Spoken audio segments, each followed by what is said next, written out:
Olá a todos, muito boa tarde, bem-vindos à Vieira de Minho TV. Estamos a iniciar uma série de programas aqui no nosso canal, também para dar início às comemorações do 12º aniversário deste canal de televisão online, a VMTV, onde vamos estar à conversa com vários autarcas do Distrito de Braga. Vamos começar esta série de debates começando pela capital do distrito, Braga. E vamos ter connosco, neste direto, o Dr. Ricardo Rio, que aceitou estar à conversa connosco. Muito boa tarde, Dr. Ricardo Rio, e bem-vindo à antena da Vieira de Minho TV. É um prazer começarmos este círculo de conversas consigo. Muito boa tarde e, antes de mais, também o meu obrigado pelo convite e os meus parabéns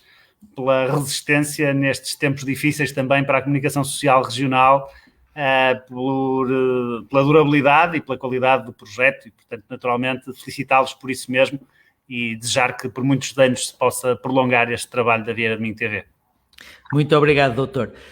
Gostaríamos de começar com a situação no distrito e em particular no seu concelho. Quais os números atuais da pandemia em Braga? Nós vivemos uma situação de agravamento que é relativamente comum a praticamente todo o país, ou pelo menos a boa parte da região norte, de forma mais intensa ao longo das últimas semanas,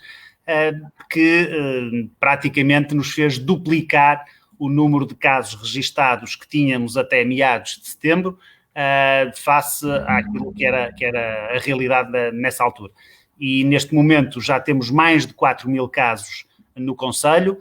Felizmente, destes já só cerca de 1.100 estarão ativos a esta data, porque há muitos recuperados, mas também já tivemos que registar mais de 80 óbitos, o que é obviamente também de lamentar e que esteve particularmente associado à forma como em determinados momentos os focos de contágio se foram estendendo, sobretudo para as instituições sociais. Nós tivemos esse problema na primeira fase da pandemia, naqueles meses de abril e de maio, em que efetivamente tivemos cerca de 1.000 casos até ao mês de junho, e aí estão concentradas 74 das mortes realizadas no concelho de Braga, portanto dá para também perceber a diferente gravidade que digamos que a infecção teve nas duas circunstâncias. Nós nesse período, com muito menos casos, tivemos um número muito elevado de óbitos, proporcionalmente. Nesta fase mais recente, apesar de termos muitos mais casos, apesar de tudo, não tenham tido a mesma gravidade e, inclusivamente, o próprio Hospital de Braga, embora tenha vindo a registar um número crescente de internamentos, tem tido a capacidade, por exemplo, de apoiar outras unidades hospitalares de outras regiões daqui da região norte, o que é também sintomático de que, felizmente, aqui em termos locais, a situação não é tão gravosa quanto os números poderiam sugerir. Mas, obviamente, que é uma situação preocupante, é uma situação que estamos a acompanhar com grande proximidade e que queremos conter a todo custo. A Câmara de Braga e o Concelho de Braga têm sido um concelho muito proativo. Quais são as medidas que o seu Executivo está a tomar para mitigar o alastrar desta pandemia no Concelho de Braga? Nós, praticamente desde o início da pandemia, a Câmara de Braga, como diria, praticamente todas a nível nacional, tiveram esse grande desafio de ter que intervir em várias frentes em simultâneo.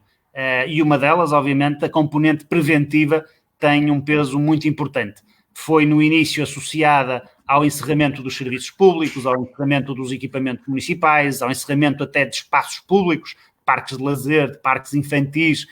de zonas desportivas, de equipamentos culturais, de suspensão de muitas das atividades. Recordo, por exemplo, que em articulação com as juntas de freguesia, com as paróquias, com outras associações, durante todo o período de verão não tiveram lugar nenhumas das habituais celebrações, nenhumas das festividades e, portanto, isso foi também um contributo que julgo importante e que se mantém até à data para conter esses riscos de propagação. Obviamente que a realidade com que nós nos confrontamos hoje é uma realidade que no fundo, traz para a generalidade da sociedade os riscos de propagação associados ao normal funcionamento da vida em comunidade. Depois do verão, as pessoas começaram a trabalhar, as pessoas voltaram às escolas, obviamente que também aligeiraram um pouco durante uma determinada fase os mecanismos de controle ao nível dos convívios particulares, e tudo isso, obviamente, criou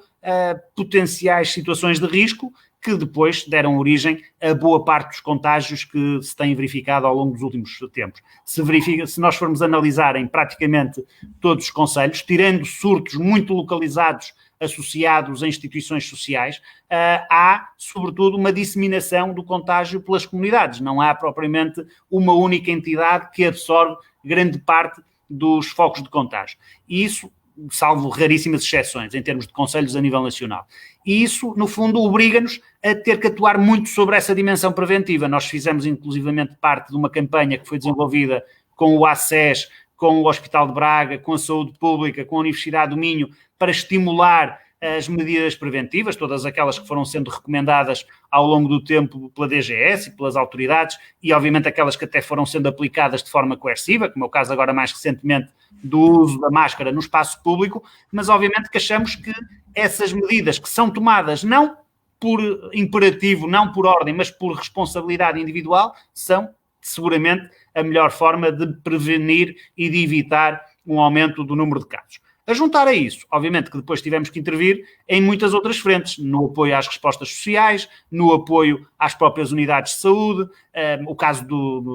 da disponibilidade de testagem, que hoje, felizmente, não é um problema muito significativo, mas que nos primeiros meses da pandemia, eu, como todos os meus colegas, o próprio Presidente da Câmara de Vieira do Minho foi um excelente exemplo disso mesmo, tivemos que andar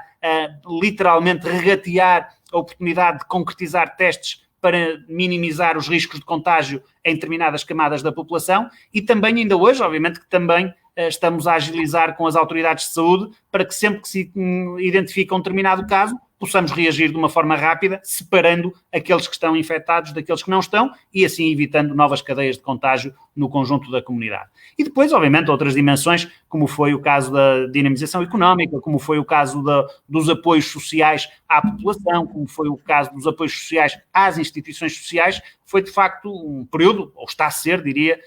muito exigente e em que as câmaras municipais têm vindo a assumir responsabilidades que nem lhes caberiam por natureza, digamos assim. E, nos últimos tempos, as medidas que o Governo lançou têm sido mais restritivas para muitos dos concelhos a nível nacional. O senhor concorda com estas últimas medidas, visto ter sido os primeiros presidentes de Câmara a travar o alastramento da pandemia, fechando o comércio, por exemplo? Infelizmente, nós temos que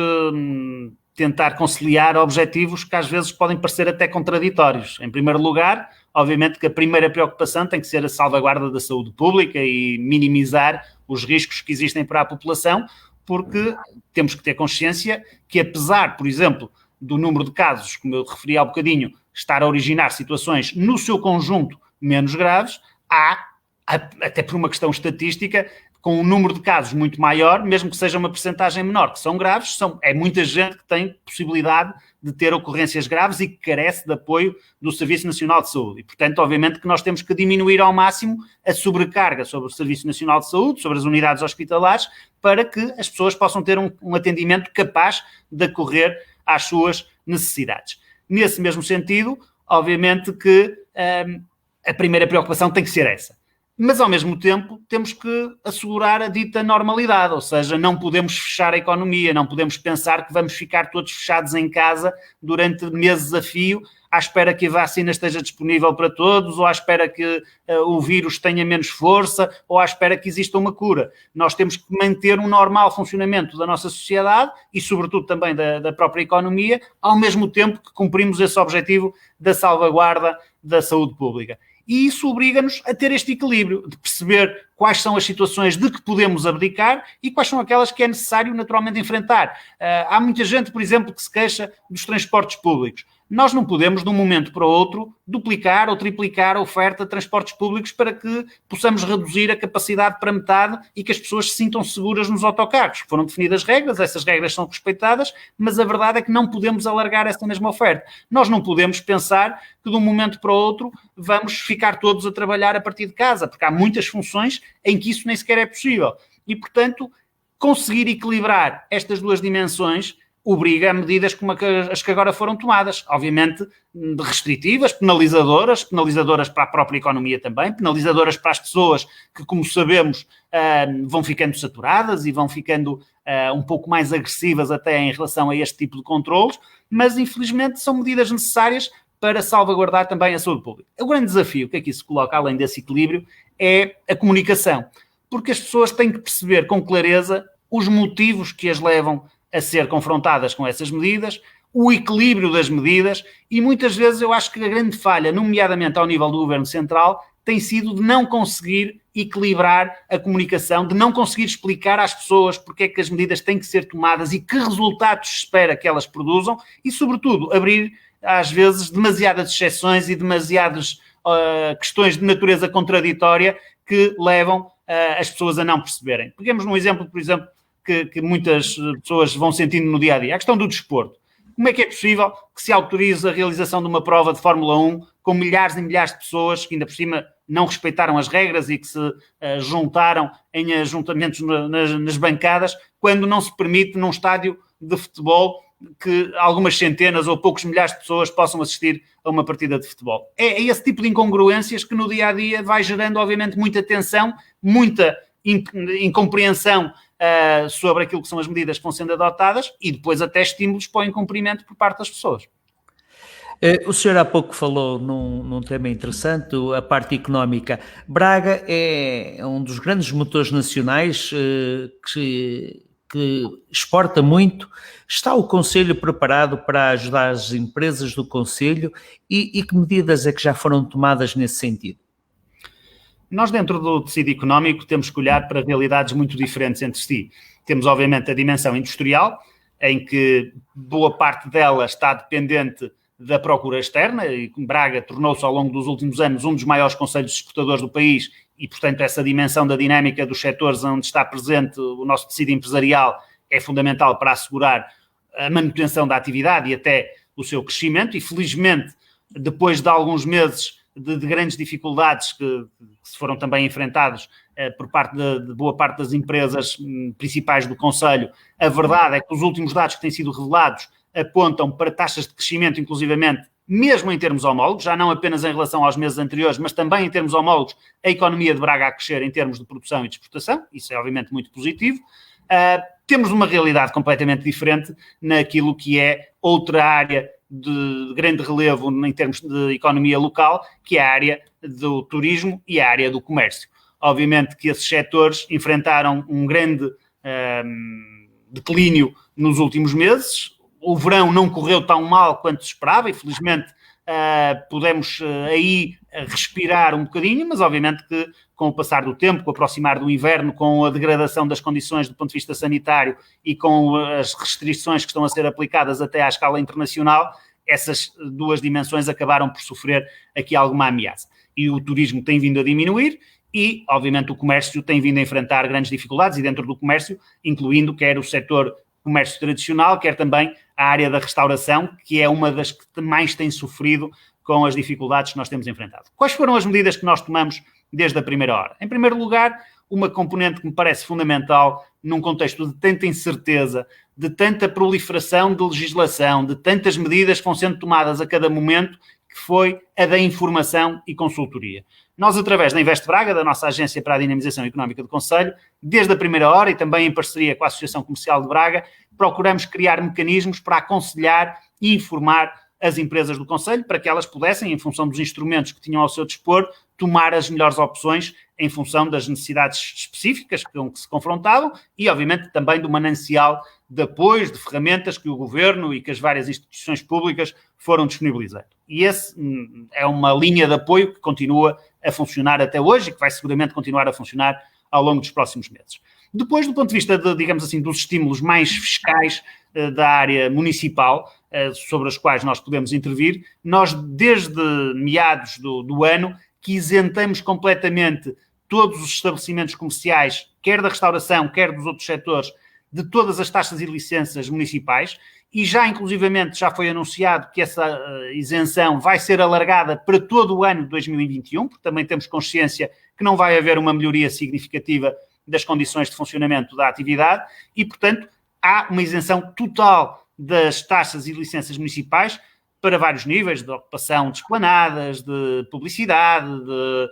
ocupação de espaço público, enfim, toda uma série de taxas que são da esfera municipal e que nós entendemos isentar. Também, em paralelo, nós temos consciência que uma das questões que é importante é de não interromper a atividade. E tal como aconteceu durante o período de confinamento geral, que nós vivemos até maio, ou como vai acontecer agora durante estes períodos que se avizinham, seja só nos fins de semana, seja de forma mais prolongada no futuro, aquilo que é importante é que o tecido económico continue a trabalhar e que os consumidores possam ter formas de contacto com o tecido económico. E nós, uma das áreas que trabalhamos também, mais uma vez em parceria com a ACB, em parceria com a Startup Braga, com o CTT e com outros parceiros, foi de,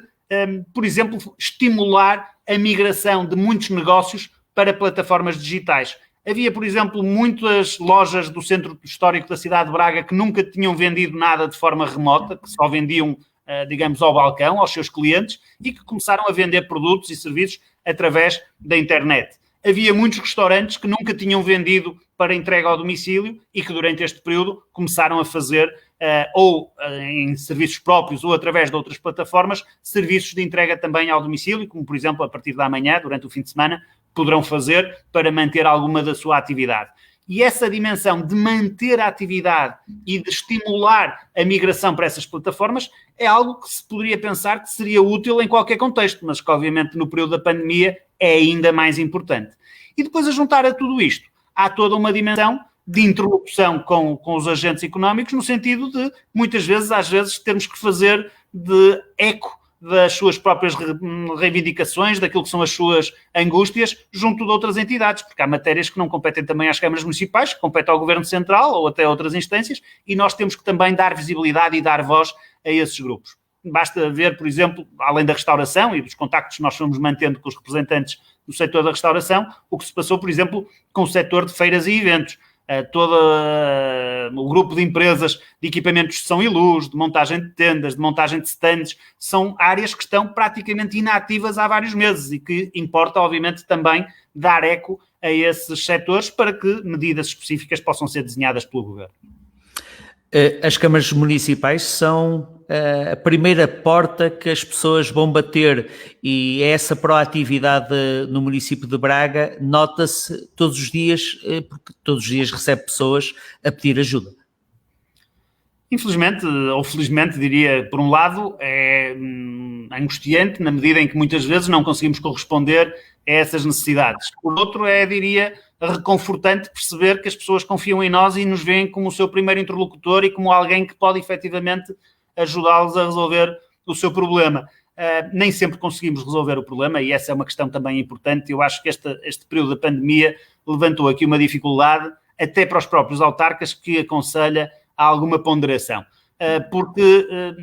nós temos que pensar que os próprios orçamentos municipais não são elásticos. E, portanto, não foi por nós estarmos num período de pandemia que nós agora passamos a dispor de orçamentos muito superiores àquele que tínhamos há um ano atrás, antes da pandemia ocorrer. E se é verdade que há despesas que não se estão a realizar, há muitas outras que normalmente não realizaríamos e que estão a ser agora também concretizadas. E, portanto, além de que, em paralelo, há efetivamente uma perda substancial de receitas, porque a própria atividade económica é menor, porque a atividade imobiliária é menor, enfim, e portanto isso obviamente vai ter as suas consequências sobre os orçamentos municipais. E a dificuldade a que eu queria aludir tem a ver com este sentimento que às vezes perpassa para algumas franjas da população de que se tem que estabelecer não uma espécie de mínimo múltiplo comum, mas de máximo múltiplo comum. Há uma Câmara que decide tomar uma medida, que ponderou e que naturalmente avaliou no seu contexto, de atribuir uma determinada regalia a um determinado setor ou a uma determinada franja da população. Há outra no norte ou no sul do país que resolve fazer outra coisa diferente.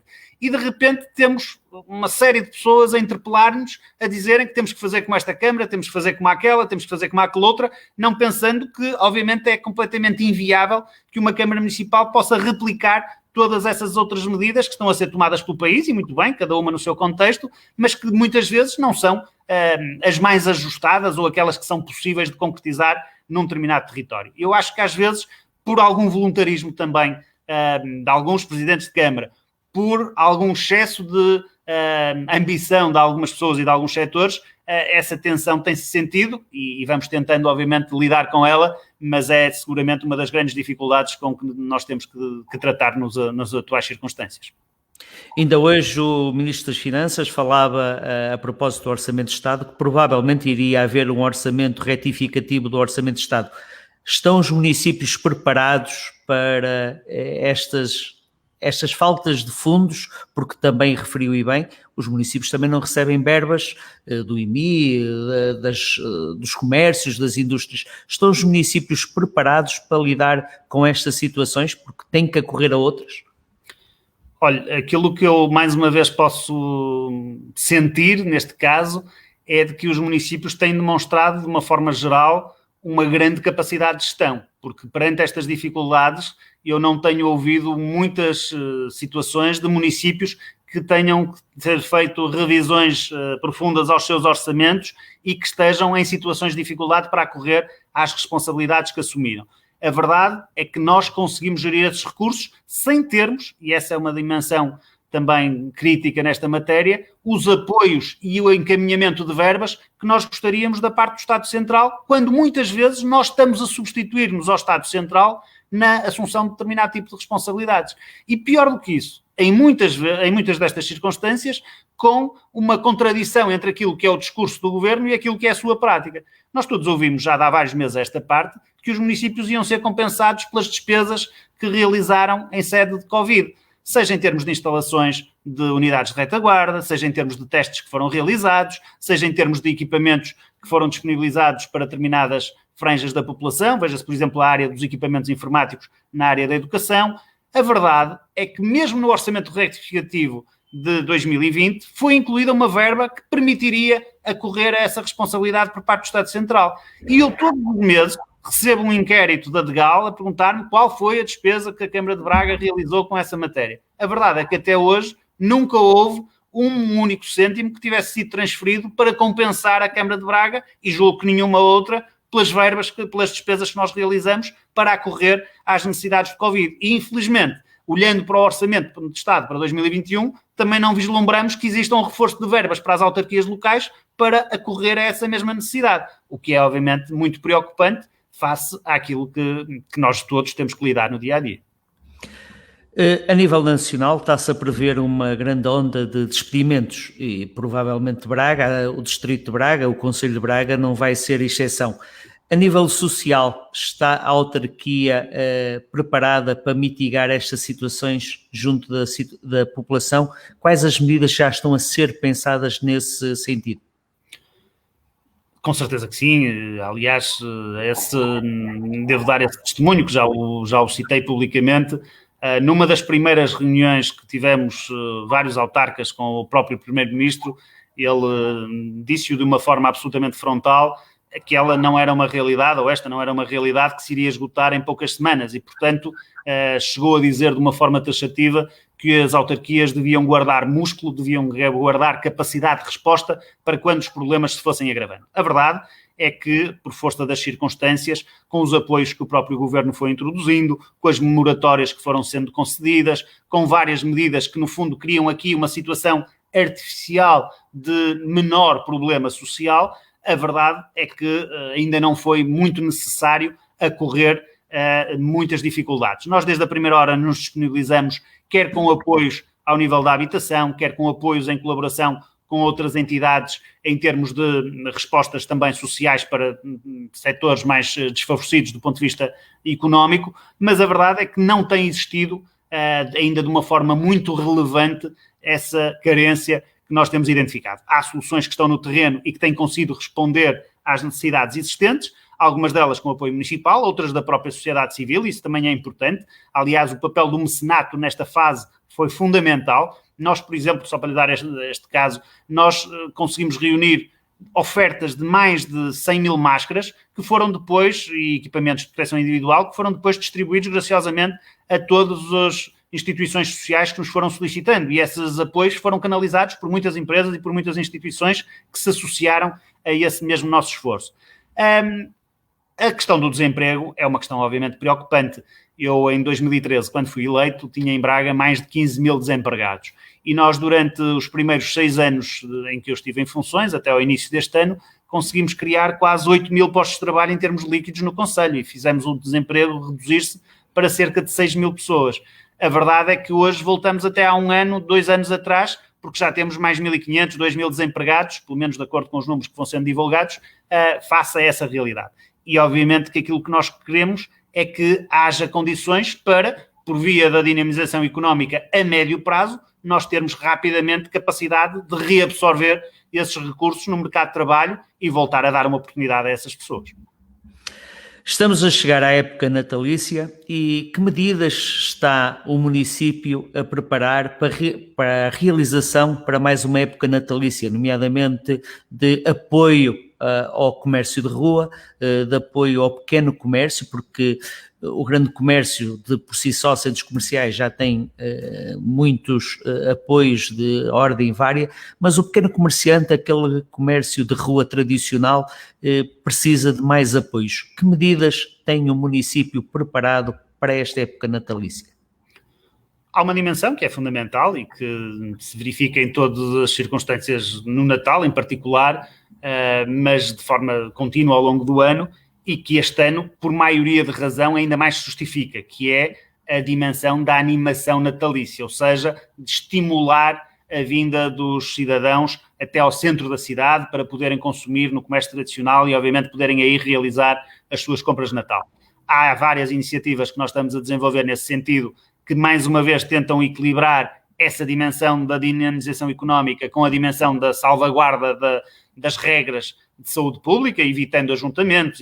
promovendo naturalmente o distanciamento social das pessoas e, portanto, aquilo que noutros anos fazíamos de organizar pistas de gelo, de organizar pequenos mercadinhos, de organizar concertos, provavelmente não o vamos fazer este ano, porque não há condições por fruto da pandemia, mas tudo que tem a ver com a iluminação natalícia, com a música ambiente nas ruas da cidade, com pequenos apontamentos de animação nos próprios estabelecimentos comerciais e em determinadas zonas mais centrais da cidade, isso queremos continuar a fazer, porque parece-nos ser um fator fundamental dessa mesma atratividade, quer para os próprios bracarenses, quer para muitas pessoas de outros concelhos e de outras regiões que acabam por nos visitar para realizar também as suas compras, nomeadamente ao fim de semana. E estes dois próximos, pelo menos, já estão, obviamente, muito postos em causa desse ponto de vista.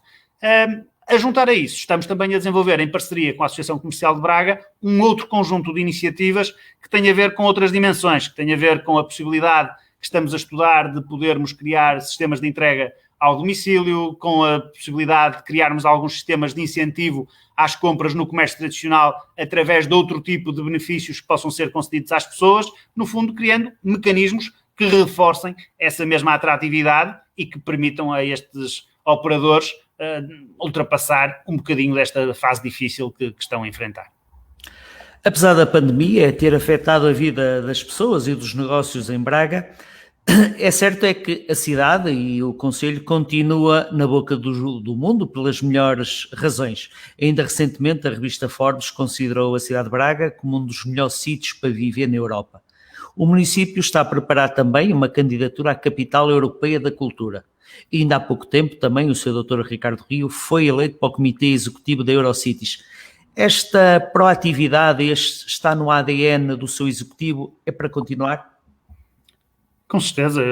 foi uma das dimensões que julguei que poderia ser substancialmente melhorada na cidade e no Concelho de Braga e na realidade da autarquia, que é esta dimensão da projeção internacional da cidade. Braga é uma cidade com enormíssimos recursos, toda a gente que conhece a cidade o reconhece, é uma cidade com excelente qualidade de vida, com excelentes serviços em praticamente todas as áreas daquilo que é a nossa vivência comunitária, da educação à saúde, à segurança, ao ambiente, ao desporto, ao património, e muitas vezes esses recursos estiveram desaproveitados, outras estiveram escondidos, e nós julgamos que poder potenciar aquilo que existe e, obviamente, criar outros fatores de atratividade, como temos procurado concretizar ao longo dos últimos anos, é fundamental, em termos materiais e imateriais, é fundamental para dinamizar a qualidade de vida da cidade e torná-la, naturalmente, mais reconhecida internacionalmente. Ao longo dos últimos anos, foram várias já as citações de boas referências à cidade de Braga. Eu recordo que ainda recentemente a União Europeia publicou mais uma vez o seu questionário da percepção da qualidade de vida dos cidadãos e de entre algumas das melhores e maiores cidades europeias, Braga aparecia novamente no terceiro lugar, com 97% dos seus cidadãos a considerarem que Braga era uma cidade onde se sentiam felizes, onde tinham qualidade de vida, a considerarem que Braga era uma excelente cidade, com 98% para as famílias, com 94% para a população mais idosa, com 98% para os imigrantes. Portanto, nos vários segmentos da população, um reconhecimento muito taxativo também dessa mesma qualidade de vida, e depois vários outros reconhecimentos, nomeadamente em termos noticiosos, que têm sido publicados, agora mais recentemente na revista Forbes. Podia citar ainda há alguns meses atrás as várias publicações que se fizeram em vários jornais de topo no Brasil, em que se dizia que Braga era o novo Eldorado dos brasileiros, e por acaso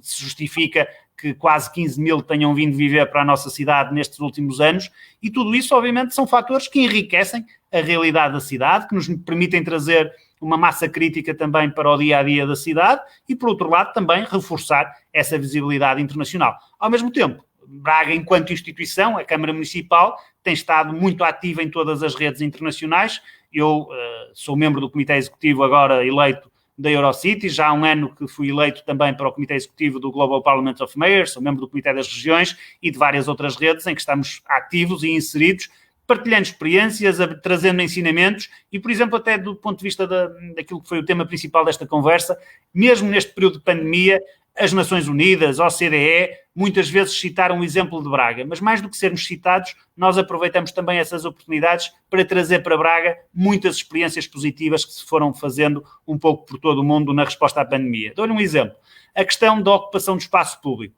O programa Braga de Porta Aberta, de extensão das esplanadas para o espaço público, permitindo estender a capacidade dos cafés e dos restaurantes. Foi uma iniciativa que começou em cidades europeias do leste da Europa, em Israel e noutros países, e que nós trouxemos humildemente, porque também não temos que ser nós a inventar tudo, porque sabíamos que aquilo era extremamente benéfico e felizmente depois várias câmaras municipais, ou praticamente todas elas, replicaram também essa iniciativa. Esse processo de aprendizagem internacional tem sido muito útil para as medidas que temos adotado. Estamos a finalizar a nossa entrevista e também quero aproveitar a quem nos está a seguir online, cerca de 70 pessoas que nos estão a seguir online, agradecer também ao longo desta cerca de meia hora de conversa com o Dr. Ricardo Rio, e para finalizar queria-lhe pedir uma mensagem para todos os que nos veem através dos vários meios audiovisuais nestes tempos conturbados e com a celebração em família do Natal em Risco. Queria uma mensagem para finalizarmos esta entrevista. Olha, permita-me em primeiro lugar dirigir-me diretamente aos vieirenses, que serão seguramente um dos públicos preferenciais desta transmissão, e dizer-lhes que os territórios valem por aquilo que são e, portanto, também Vieira do Minho não é uma urbe metropolitana como Braga é, mas é um território com uma enormíssima também qualidade de vida, onde também se pode ter excelentes condições de vivência e, naturalmente, que eles, melhor que ninguém, conseguem sentir isso no dia-a-dia. E depois dizer-lhes que, obviamente, nós temos também trabalhado muito em articulação, os vários autarcas do distrito, os vários autarcas das duas comunidades intermunicipais. Há muitos projetos que temos desenvolvido em conjunto, há muitas iniciativas em que temos tentado partilhar essas experiências e isso também julgo que tem sido muito benéfico. E de uma forma geral, para todos aqueles que nos estão a seguir, queria obviamente aproveitar este ensejo para desejar que se mantenham sãos e salvos, o mais distante possível deste vírus que mudou completamente as nossas vidas durante este ano e que reúnam as condições possíveis para, se possível, terem um excelente Natal e um ótimo fim de ano de 2020 e com muita expectativa num ano muito melhor que se seguirá. Muito obrigado, Dr. Ricardo Rio, pela oportunidade que deu à Vieira do Minho TV para esta entrevista. A vocês aí em casa que nos seguiram, muito obrigado. Sigam as recomendações da DGS,